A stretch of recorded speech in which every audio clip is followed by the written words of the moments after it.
Okay. So we're going to start class today with a little bit of a review about what we mean when we're talking about the American dream. I know we've been talking about this forever, but here is the quote that we're kind of basing our discussion on. The American dream is that dream of a land in which life should be better and richer and fuller for everyone, with opportunity for each according to ability or achievement. It is not a dream of motor cars and high wages merely, but a dream of social order in which each man and each woman shall be able to attain to the fullest stature of which they are innately capable and be recognized by others for what they are, regardless of the fortuitous circumstances of birth or position. So that's the quote where that phrase, the American dream, first appears, 1931, in this book by James Truslow Adams, where he's sort of talking about where America is at the time. At the time, they're in the midst of the Great Depression, so he actually wasn't super positive about the outcomes of sort of like whether or not this is true. But this idea of the American dream is something that people latched onto really strongly and ran with it, so much so that it has become sort of like the motto for the country, right? And people talk about Great Gatsby, even though it was written before this in 1925, they still talk about Great Gatsby being a really good example of like what we think of the American dream or sort of the possibilities of the American dream. So I'm going to give you 1 minute to just talk to the person next to you about what you think the Great Gatsby has to do with that idea of the American dream. Okay, go for it.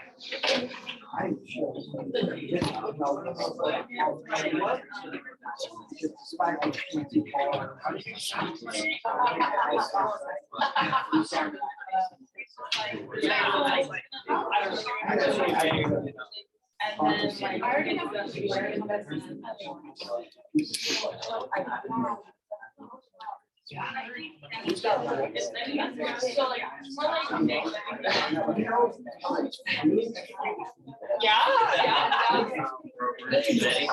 a shield tag.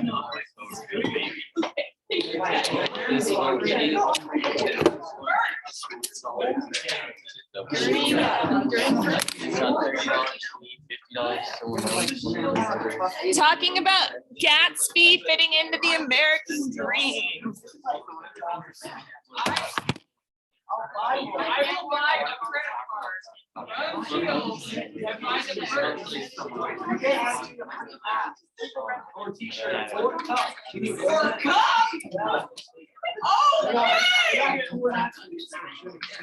Okay, bring it back.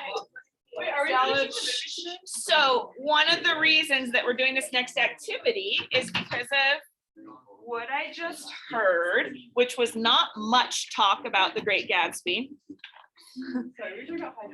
Yeah, and a lot of talk about other things.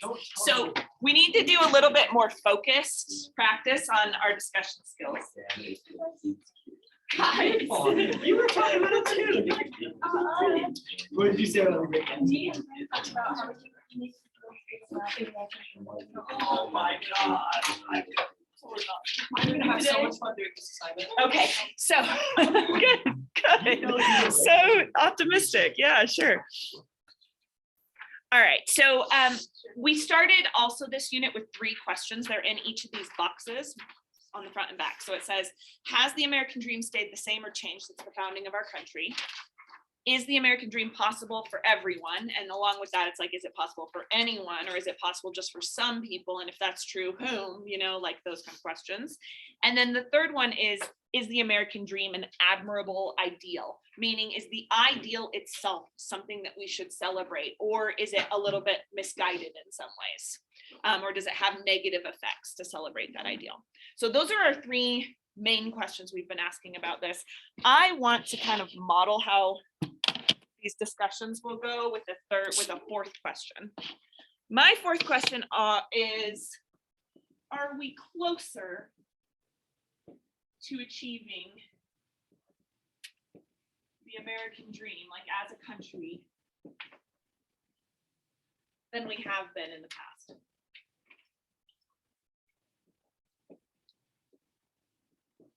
Closer to achieving the American dream than we have been in the past. You know, like Martin Luther King Jr. says, The arc of the moral universe is long, but it bends towards justice. We might have some ups and downs, but are we closer today in everyone achieving the American dream? Because part of the American dream is that it's available to everyone, right? Are we closer to that than we have been, or are we further away than we have been? All right, so if we're going to kind of have all parts of a good discussion, by the way, it just turned out that discuss is our word of the week. So it's so perfect, yes. So if we're going to have these discussions I want to have now, I want them to be slightly more, not formal. They don't have to be formal, but they have to be thorough. Like we have to make sure that we're hitting all the parts of a good discussion about literature or about arguments like we're going to be having. So look here at the qualities of the good discussion. There's like 6 things that have to happen when you're having a good discussion, and they don't just happen once, they happen multiple times if it's an actually good discussion. We're going to make sure that we have we go through each of these parts at least twice. So there needs to be an original comment. Obviously, someone needs to say something original about this topic, like in answer to this topic. I'm going to you first, Gavin, because I saw your hand up. Then someone needs to repeat that. Usually in our class discussion, that's me. I don't know if that gets annoying or not, but I always I try to like repeat back what you said in my own words. Partly that's just because you're used to listening to me, so it can be like clarifying for some people, but partly it's also validating to the person who commented to be like, okay, I think this is what you're saying. Let me know if that's what you're saying, right? These ideas are hopefully complicated, so that can be a useful step. Also, it's a great idea to not just then move on to another original comment, but to support what that person just said. And that's where we can get to like examples from your own experience, examples from current events, whatever, like what kind of support could you give to what they just said, evidence for their point.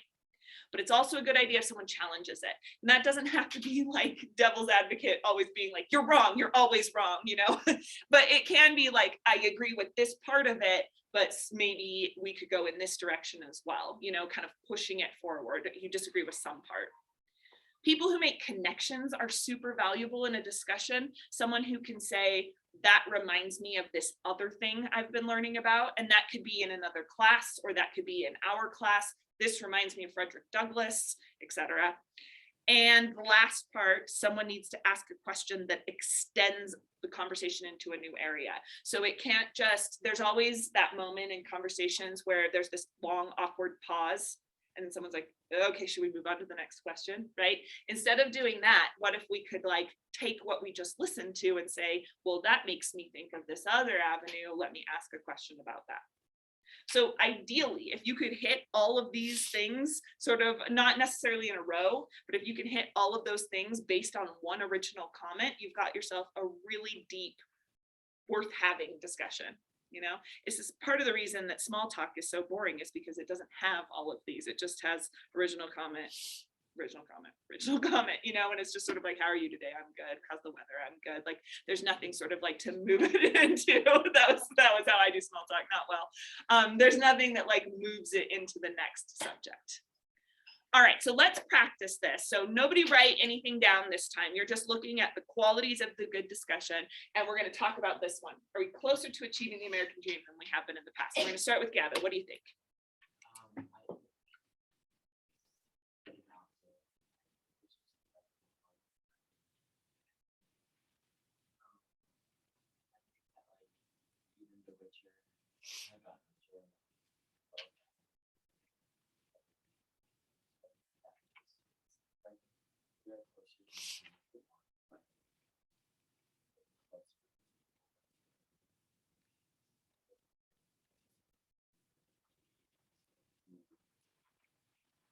Okay. So someone repeat what he said, but in your own words.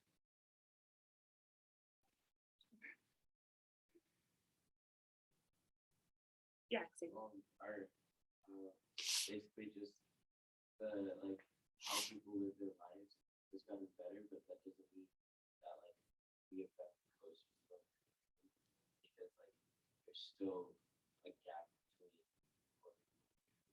Okay, excellent. That's what I heard from it too. And I love that point about like statistically, like with the wealth gap, we are further from the American dream because rich people keep getting richer and poor people keep getting poorer. And yet, because we have, all have access to the internet and violence has gone down and, there's certain like niceties to life that it feels like everybody is still living a better life, even if we're not necessarily closer to the American dream as a kind of equality, a kind of economic equality.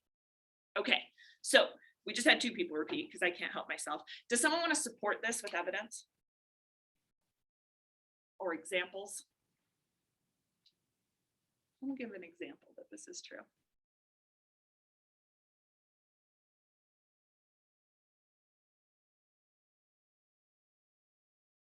Yeah.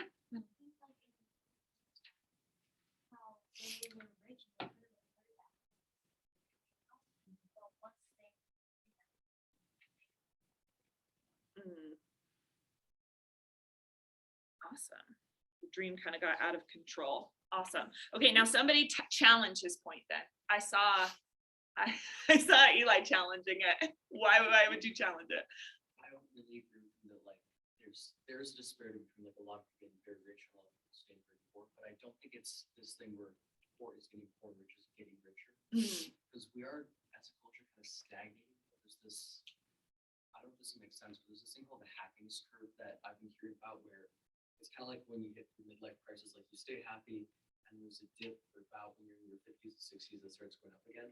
Yeah. That's kind of where like Once your kids through are the gone. 1900s, we started going down, like we're super divisive, everybody hates each other right now, but we are gonna still go up, like there's still gonna be that huge like divide between what people believe, but in general things are going to get better for everybody, and that's kind of the whole point of the system. Okay, awesome. So you're saying that not on an individual level, like in your 50s or 60s, you're saying as a nation. Yeah, like individually things are getting better, like we're setting higher bars for ourselves, and right now it's kind of like just in everybody kind of like the shame spiral that we have as a culture. It's like look deeply at yourself and then don't change anything, but like changing that and going in a better direction is kind of what we're heading towards. I see. So we might be stagnant now. So we're not achieving it right now, but we're closer to achieving it long term. Got it. Awesome. Okay, who wants to make another connection? I think Madeline made a connection to Queen of Versailles. What else can we connect to? Kaylee? I don't even know if That's all right. but it reminds me of the end of Big Rap when Nick Gordon we're constantly approaching that dream where we always get frustrated. I think it's pessimistic but also optimistic because I feel like the dream there are always because the human race is constantly progressing. Somewhat lifestyle in this day and age would have been seen as the ultimate dream. But it's not anymore because we know that we can achieve great success. Monetary gain or something else like ethically or relationship wise. But I feel like we will never the part of this dream is never being what's the word like you always want to improve. You're not okay with how you right now. Right. And because of that, I don't think it'll be possible to ever reach a point where the entire human race is like, oh, we've achieved this dream where everyone's happy. That's all we keep. Yeah, that makes sense to me. It's aspirational, and so it's never actually achievable, which is fascinating. Okay, so if I'm going to be the questioner now because Kaylee's comment really led me into a different direction. We have been talking about whether it's like financial. We started with Gavin's point about this economic reality about the American dream, right? But Kaylee brought up like we're always trying to better ourselves in terms of like relationships or ethics or what have you. Are we better? Are we closer to achieving the American dream in some other way besides economics? And this is time for your original comment. Yeah, Brent. I think in terms of like equality we are because I feel like think about like 100 years ago, even like races and stuff were like discriminated against, and even though we're not perfect today, we're a lot closer than we were back then. And like with other things like religion and sexuality and stuff like that, we're a lot closer than we were like years before. So I think in that standpoint we are closer to the American dream. Yeah, awesome. Does somebody want to repeat what she just said so that we can clarify what that meant?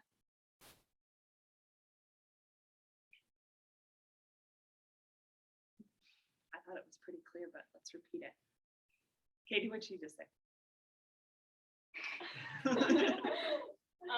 Basically that just like, yeah, like, kind of like the quality of like our equalness, that's a stupid way to say that. You're all right. Like our equality has like gotten better, and not more for the inclusiveness of the American. Okay, awesome. So somebody support that with an example. What is an example that shows that our like in terms of equality, we've gotten closer to the American dream?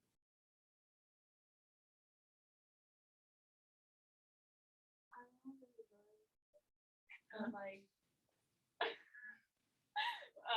like when gay marriage was legalized. Yeah, awesome. Why did that kind of lead us closer to the American dream?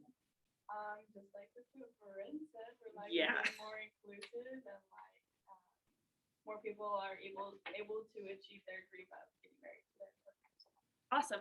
And I mean, that relates back to economic stuff because getting married to your partner is also an economic benefit that you share a tax bracket basically. And so there's lots of like monetary incentive to getting married.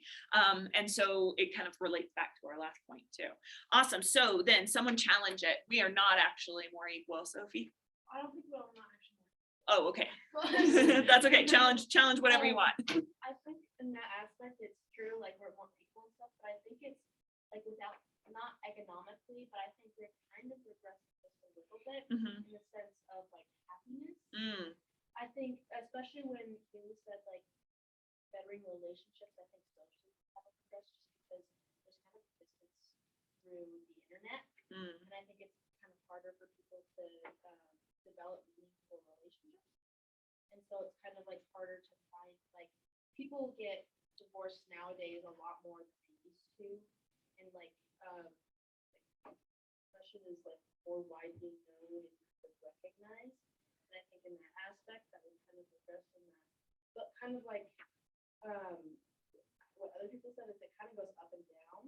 So I think it will go back up, but I think at this point, like there's some aspects of the American dream and like happiness that kind of go down. okay, for awesome. At least some of it. Yeah, it's like what Eli was saying about how like you have to contend with the challenges before you can be on the upswing, and maybe like being more comfortable with depression and divorce is actually a way for us to go back on the upswing. Yeah, JJ. But also people like to like they don't know the difference between joy and happiness. So joy is like long life, it can last, but joy also comes with sadness. People don't understand it. Mm, Happiness is very temporary. So the American dream promises happiness with riches, job, home, family, good health, and everything. But that has to come with sadness for you to be actually joyful. And Yeah. the American dream is more like you have to contend with the challenges, but the challenges just make you depressed. And when you finally get past those challenges, all you want is more because of what you came from. So then it just hits you straight back down. And nobody really understands. I see. Yeah. So I think that like idea of joy versus happiness really has like direct involvement with that kind of up and down spiral, because I think of those challenges and stuff that people start going down and have to find which I think the American dream kind of is kind of stability and happiness and not having to like go through all of these like unseen challenges. okay, yeah. So like even though there is joy in facing the challenges and overcoming them, that's not necessarily what the American dream is all about. Okay. Yeah, Gavin. Okay. I think the biggest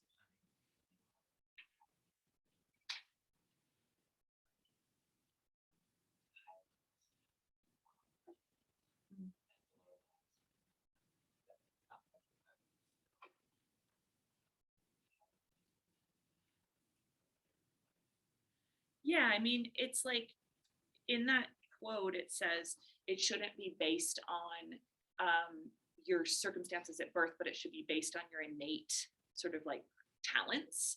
And innately, some people are talented into jobs that pay more money, and some people are talented for jobs that don't pay as much money because the way we're valuing work, we have this big conversation about that. But according to the American dream, that doesn't mean that their lives should be less happy based on that economic condition. All right, I think that was a good connection that you made to the last comment. So we're gonna move on from this discussion. So did you see, like, it's slower, I know, and it's a little bit more awkward, but what I like about it is that people are building on each other's comments rather than just saying, I have an idea and I'm gonna wait for a while until I can state my idea. And I'm gonna be thinking this whole time about what I'm about to say, you know, which I do in class discussions because it's nerve-wracking to talk in front of so many people. But in smaller discussions, hopefully you'll be able to actually listen to what people have to say. So I want to show you the notes I was taking. I'll show the screen first. That many. All right, can you see it? I shouldn't have done blue on green. See how many notes? So that's based on our conversation that we just had. I was just jotting down the things that you were telling me.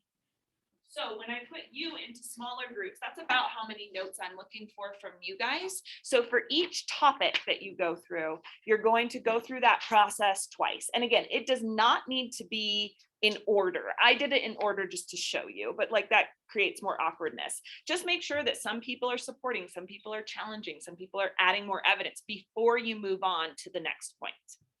All right, let's do a count off for this one. So let's count to 5. Okay. 1, 2, 4, 5. 1, 2, 5. 2. Yeah. All right. Let's have 1s move over to this corner. Let's have 2s move over to like right here. Let's have 3s move over to this corner. And 4s kind of back here by Eli. And then 5s back here by the closet. Yo, you took that. All right, by the way, we're gonna do this. It'll be about 15 minutes. I'll introduce an assignment and then we'll watch the movie for the rest of the time. So you have that to look forward to. Yes, we are. 3s, front corner by the flag.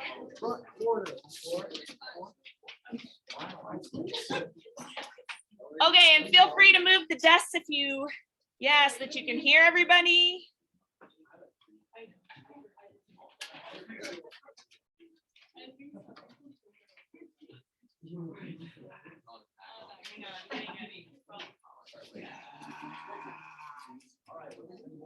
Okay, so I'm gonna time us. I don't want you to spend longer than 5 minutes on each question, and I want you to spend 5 minutes on each question. So try and talk for the whole 5 minutes and taking notes as you go. Ready? Oh, and the last part of it says your connection to Gatsby. If that comes up naturally in conversation, jot it down like it did in ours. Or if it doesn't, at the very end, talk about the connection to Gatsby briefly. Okay, ready, go. First question.